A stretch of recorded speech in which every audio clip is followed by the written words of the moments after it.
জানো আজ মায়ের শরীরটা বেশ খারাপ। ডাক্তারবাবু এসেছিলেন, মাকে দেখলেন, কয়েকটা নতুন ওষুধও দিয়েছেন। তুমি খাবার খেয়ে ওষুধগুলো মায়ের জন্য এনে দিও কিন্তু। আর ভাত লাগবে? দেবো? বলো। না না, আর ভাত নেব না। সত্যি মায়ের শরীরটা আজ খুব খারাপ। হঠাৎ করে মা কেমন অসুস্থ হয়ে পড়লো বলো। যাই, আগে মায়ের ওষুধগুলো নিয়ে আসি। আর শোনো, আমি ভাবছিলাম ভাই তো শহরে আছে, ওকে কি একটা খবর দেব? না, যদি ও শহরে নিয়ে গিয়ে মাকে চিকিৎসাটা করাতে সাহায্য করে তাহলে ভালোই হয়। আর সেই 8 বছর আগেও গেছে শহরে কাজ পেয়ে, তারপর থেকে তো একদিনও ও গ্রামে আসেনি। মা কত করে বলেছে একবারের জন্য আয়, তবুও আসেনি। কত চিঠি লিখেছি, লোককে দিয়ে বলে পাঠিয়েছি মা তোকে দেখতে চাইছে, একবার আয়, তবুও আসেনি। ওই শহরে বিয়ে করে আর কি সংসার পেতেছে। মা ওর বউকে দেখতে চেয়েছিল, তখনও ও আসেনি। জানি না এবার চিঠি পেয়ে সে আসবে কি না, কিন্তু যদি আসে তাহলে তো খুবই ভালো হয়। কারণ ওর পরিচিত শহরে কোনো ভালো যদি ডাক্তারবাবু থাকে তাহলে সেই ডাক্তারবাবুকে দেখাবো, তাহলে মা যদি সুস্থ হয় জলদি।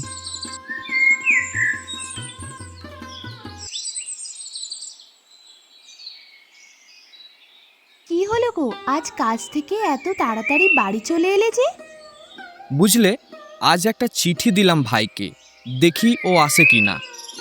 না, মা তো এখন খুবই অসুস্থ, ওকে দেখলে মা অনেক শান্তি পাবে। আর আমরা দু ভাই মিলে মাকে নিয়ে যাব শহরে ভালো ডাক্তার দেখাতে।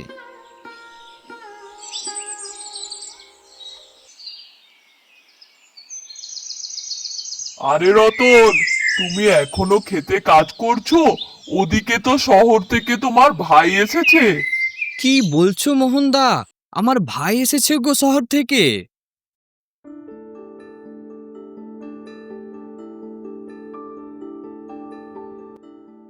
আরে ভাই, তুই এসেছিস?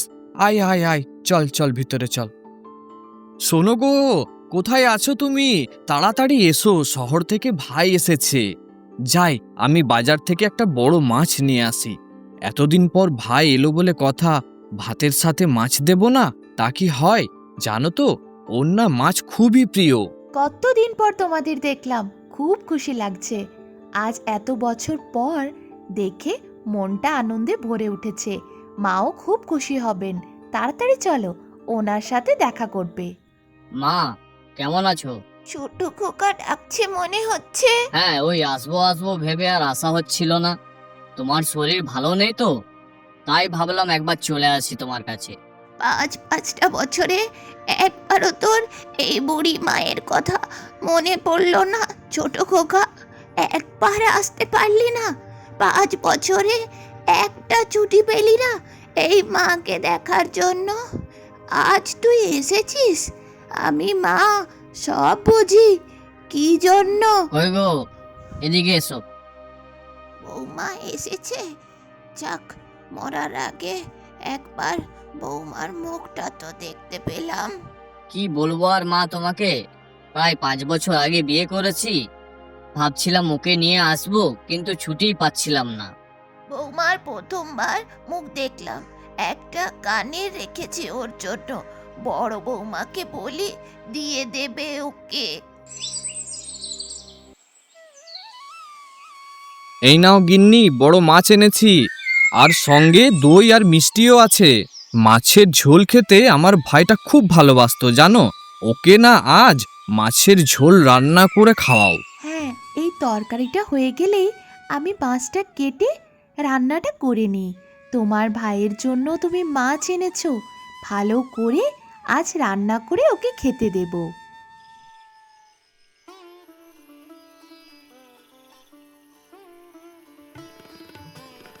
কি গো, ভাইকে সব থেকে বড় মাছের পিসটা দিয়েছে তো? হ্যাঁ গো, আমি ওকে সব থেকে বড় চাকার পেটিটা দিয়েছি। তুমি দেখবে ওর খুব ভালো লাগবে। সবাই এরপর তাড়াতাড়ি গরম গরম খেয়ে নাও। কতদিন পর সপরিবারে সকলে মিলে একসঙ্গে খেতে বসেছি। দেখো তো কি সুন্দর দেখতে লাগছে না? কত ভালো লাগছে বলো। ভাই, তুই যে কেন আগে আসিসনি? কি বলছিস? একসাথে বসে মাছ ভাত খেতে আমি গ্রামে আসব? তাছাড়া আমার শহরে বড় বাড়ি গাড়ি কোথায়, আর এই গ্রামের কুড়ে ঘর, গ্রামের পরিবেশ কোথায়? কি তুলনা করছিস তুই মনে মনে? আমার সময়ের মূল্য জানিস?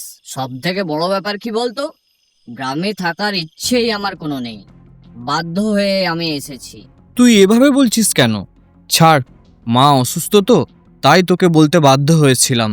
শরীরটা মায়ের বেশ দিন দিন খারাপ হয়ে যাচ্ছে। এখন মাকে ভালো ডাক্তার দেখানো খুবই দরকার। যা বলছি আমি ঠিকই বলছি। মায়ের শরীর খারাপ তা তুই বুঝবি, আমার তাতে কি? আমি মায়ের শরীর অসুস্থ বলে গ্রামে আসিনি, আমি এসেছি মা বেঁচে থাকতে থাকতে সম্পত্তিগুলো ভাগাভাগি করে নিতে। কি বলছিস ভাই? হ্যাঁ, সম্পত্তি তো ভাগাভাগি করতেই হবে। আমি সম্পত্তি ভাগ করতেই এসেছি, আর নিজের ভাগ বুঝে নেব বলেই আমি এসেছি। আমাকে তো আমার ভাগ বুঝে নিতেই হবে। একটু আস্তে বল। তুই তো দেখলি মায়ের শরীরটা কত খারাপ। মা যদি শুনতে পায় মনে অনেক কষ্ট পাবে। তাহলে কাল সকালে গ্রামের উকিলকে ডাকবো, কাগজপত্র তো সব বানাতে হবে। কাল সকালেই তোকে সব সম্পত্তি আমি দিয়ে দেব। যা সম্পত্তি আছে তুই সব নিয়ে নে। মা শুধু আমার থাক। আমার মা, আমি মাকে চিকিৎসা করাবো, আমি মাকে সুস্থ করে তুলবো। দরকার নেই তোর। তাহলে তো ভালোই হয়। তুই একটা জিনিসই ভালো করে বুঝে নে, তোর সম্পত্তির হিসাবটা তুই ভালো করে বুঝে নে। আজ গিন্নি, আমার মনটা ভেঙে গেল। তুমি জানো, কত কষ্ট করে পড়াশোনা করিয়েছিলাম ভাইটাকে, নিজে পড়াশোনা করিনি। ওই খরচ হবে বলে ভেবেছিলাম ভাইটাকে পড়াশোনা করিয়ে বড় করে তুলব। ছোটবেলাতে বাবাকে হারিয়েছি, তারপর থেকে সংসারের হাল আমিই ধরেছি। আশা করেছিলাম শহরে পড়াশোনা করালে ভাইটা আমার মানুষের মতো মানুষ হবে। কোনো দিন সংসারের অভাবেও ওর কাছে হাত পাতিনি। আমার আর কি, জমিতে চাষ করে যা হয় তাতেই আমার সংসার চলে যায়। কিন্তু ও মায়ের কথাটা কিভাবে ভুলে গেল? ওর বিবেক কি ওর মায়ের স্নেহ, মমতা, ছোটবেলার এত আদর যত্নের কথা মনে করিয়ে একবারও দিচ্ছে না? মন খারাপ করো না। ও টাকা পয়সা, শহরের গাড়ি বাড়ি পেয়ে সব ভুলে গেছে, মায়ের স্নেহ ভুলে গেছে। কিন্তু সময় একদিন ঠিক ওকে সব মনে করিয়ে দেবে, দেখবে।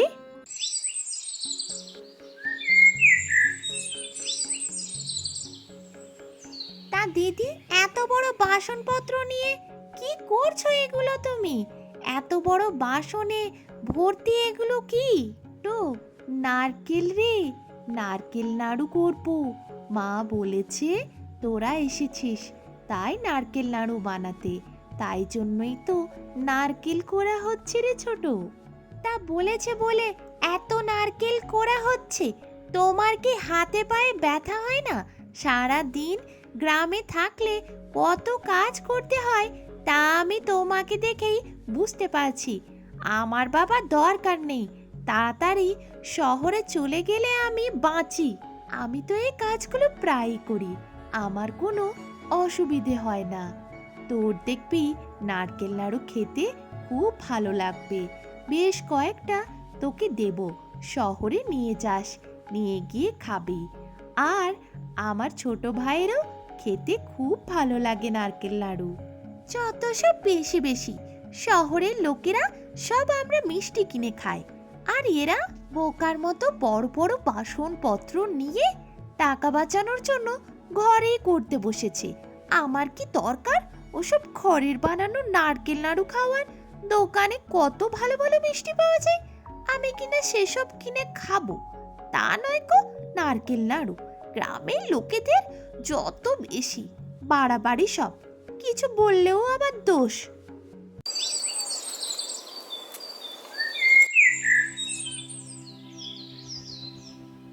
দাদা, আমি এই গ্রামে পুরনো বাড়ি নিয়ে কি করব? না আমি গ্রামে আসব, আর না কোনোদিন থাকবো। শহরে আমার বাড়ি করেছি, শহরে বিয়েও করেছি, তাই আমরা গ্রামের বাড়ি নিয়ে আমার কোনো লাভও নেই। বরং এই বাড়িটা তুই নে, মাকে নিয়ে থাক। আমি আমি বরঞ্চ বাবার সব জমিগুলো নেবো, আর জমিগুলো বিক্রি করলে ভালো টাকাও পাবো। আর শোন, বলতে তো ভুলেই যাচ্ছিলাম, বাবার জমিগুলোর মধ্যে দুটো জমি তো আছে, একটা দিঘির পাশেরটা আর একটা তো যেটা তুই চাষ করছিস। দুটো জমি কিন্তু আমার মনে রাখবি, আমি কিন্তু জমি দুটো নেবো, আর এই কথাটা আমি উকিল বাবুকেও বলে দিয়েছি। ওই জমি দুটো মা বেঁচে থাকতে থাকতে আমার নামে করে নেবো। তাহলে তোর তো বাড়িটা রইলই, কারণ এই বাড়িটা তো তোর প্রয়োজন। কেননা শহরে তো তোর আর আমার মতো বাড়ি গাড়ি তো আর নেই, তোর গ্রামের এই বাড়িটুকুই তোর সম্বল। তাহলে তুই বাড়িটাই নে। রতন অবাক হয়ে চেয়ে থাকে ছোট ভাইয়ের মুখের দিকে। এদিকে ছোট ভাই জমি জায়গা সম্পত্তি এমনকি রতনের চাষের জমিটিও নিয়ে নেয়। পরিবর্তে রতনকে শুধু দেয় ভাঙা পুরানো বাড়িটি। পরের দিন সে শহরে যাওয়ার জন্য তৈরি হয়ে যায়। আসছি দাদা, আসছি বৌদি, ভালো থেকো তোমরা সবাই। রতনকে নিঃস্ব করে রতনের ভাই শহরে ফিরে যায়। এদিকে অসুস্থ মা, সে বুঝতে পারে রতনের ছোট ভাই বাড়ি থেকে চলে গেছে। সম্পত্তি বুঝতেই সে এসেছিল। রতনকে ডেকে তার মা বলে, দেখলি চলে গেল। রতন বলে, না না, ও কিছু কাজের জন্য গেছে। রতন সত্যিটা মাকে বলতে চায় না, কিন্তু মা রতনকে বলে, আমি ওর মা রে, আমাকে মিথ্যে বলে কোনো লাভ নেই। 5 বছরে একবারের জন্য আমার কাছে সে আসেনি, একবারও মাকে দেখার ইচ্ছে হয়নি। রতনের মা চুপচাপ শুয়ে পড়ে। তার শরীর ধীরে ধীরে আরও অসুস্থ হতে শুরু করে। রতনের স্ত্রী তার শাশুড়ি মায়ের সেবা যত্নে কোনো কমতি রাখে না। সে তার শাশুড়ি মাকে নিজের মায়ের মতো যত্ন করে সুস্থ করে তোলার চেষ্টা করে, কিন্তু ডাক্তার ওষুধের খরচা অনেক বেশি। রতনের চাষের জমিটাও আর নেই। রতন বসে বসে ভাবছিল কিভাবে সে এরপর সংসার চালাবে। চাষ করেও তো পরিবারের মুখে ভাত তুলে দিতে সে পারবে না। না আছে তার কাছে সেই চাষ করার জমি, না আছে কোনো টাকা পয়সা। রতন মনের দুঃখে এরপর একটি নিস্তব্ধ জায়গায় গিয়ে কান্না করতে থাকে। এদিকে সেই সময় একজন বুড়ি সেই রাস্তা দিয়ে যাচ্ছিল। রতনকে কাঁদতে দেখে তার খুব মায়া হয়। সে রতনকে বলে, তোর কিসের এত দুঃখ বাবা? তুই এই নির্জন জায়গায় বসে কান্না করছিস, কি হয়েছে তোর? কাঁদিস না। রতন কাঁদতে কাঁদতে সব কথা বুড়িমাকে খুলে বলে। বুড়িমার খুব মায়া হয় রতনের ওপর। সে রতনকে চুপ করতে বলে আর একটি হাঁড়ি বার করে রতনকে দেয়। রতন অবাক হয়ে সেই হাঁড়িটির কথা শুনে বুড়িমাকে বলে, এই হাঁড়ি নিয়ে কি হবে? বুড়িমা বলে, এই হাঁড়ি সামান্য হাঁড়ি নয়, এই হাঁড়ি জাদুর হাঁড়ি। 3টি জিনিস 3 বার চাইলে এই হাঁড়ি সেই জিনিস দেবে, কিন্তু তারপর চাইলে আর কিচ্ছু পাওয়া যাবে না। তাই 3 বার চাওয়ার আগে ভেবে বুদ্ধি দিয়ে 3টি জিনিস রতন চাইতে পারে। বুড়িমা রতনকে হাঁড়িটি হাতে তুলে দেয়। খুব খুশি হয় রতন হাঁড়ি পেয়ে। তারপর রতন হাঁড়ি নিয়ে বাড়ি ফিরে আসে। জানো গিন্নি, এই হাঁড়িটি উল্টোলে 3 বার 3 রকম জিনিস পাবো গো। কি যাতা সব বলছো তুমি? হ্যাঁ গো, শোনো তাহলে তোমাকে বলি। ওই গাছতলায় আমি বসেছিলাম, তখন একজন বুড়িমা আসছিল হেঁটে হেঁটে, আর আমি গাছতলায় বসে কাঁদছিলাম, মনে খুব দুঃখ হচ্ছিল বলে আমার। ওই বুড়িমা হঠাৎ করে আমার পাশে এসে দাঁড়ালো আর আমাকে বলল, কিরে তুই কাঁদছিস কেন, এত দুঃখ কিসের তোর? আমি বুড়িমাকে বললাম যে জানো এই ঘটনা। বুড়িমা আমাকে তখন জানি না কোথা থেকে একটা হাঁড়ি দিল। আমাকে বলল, এই হাঁড়িটা নে, এই হাঁড়িটাকে তুই নিয়ে 3 বার যদি উল্টোস তাহলে 3 বার 3 রকম জিনিস পাবি, কিন্তু 3 বারের বেশি তুই পাবি না। তবে তোর যা চাওয়া পাওয়ার, যা নেবার আছে, এই 3 বারের মধ্যেই কিন্তু তোকে নিয়ে নিতে হবে। তাই আমি হাঁড়িটা তাড়াতাড়ি নিয়ে এলাম বাড়িতে, আর সব থেকে প্রথমে তোমাকে বললাম। হ্যাঁ, সেসব তো বুঝলাম, কিন্তু তা বলে এসব কি সত্যি সত্যি কোনোদিন হয়? হাঁড়িটা উল্টোই, উল্টিয়ে দেখি সত্যিই কি পাবো যেটা আমি মনে চাইবো। বুঝলে গিন্নি, মায়ের চিকিৎসার জন্য তো সর্বপ্রথম টাকারই প্রয়োজন। তাহলে টাকা পেলে মাকে তো বড় জায়গায় ডাক্তার দেখাতে পারবো। তাহলে আমি এক কাজ করি, সর্বপ্রথম টাকার কথা ভেবে এই হাঁড়িটি উল্টিয়ে দেখি। এ কি গো, এ যে সত্যি সত্যি টাকা! হ্যাঁ গো গিন্নি, এ তো সত্যি সত্যি কত টাকা! সত্যি কি তাহলে এই হাঁড়িটা জাদুর হাঁড়ি?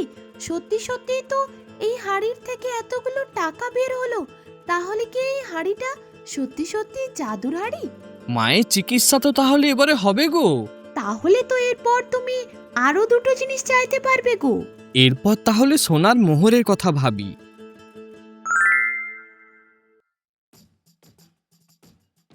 এ কি দেখছি গো, নিজের চোখকেও তো আমি বিশ্বাস করতে পারছি না।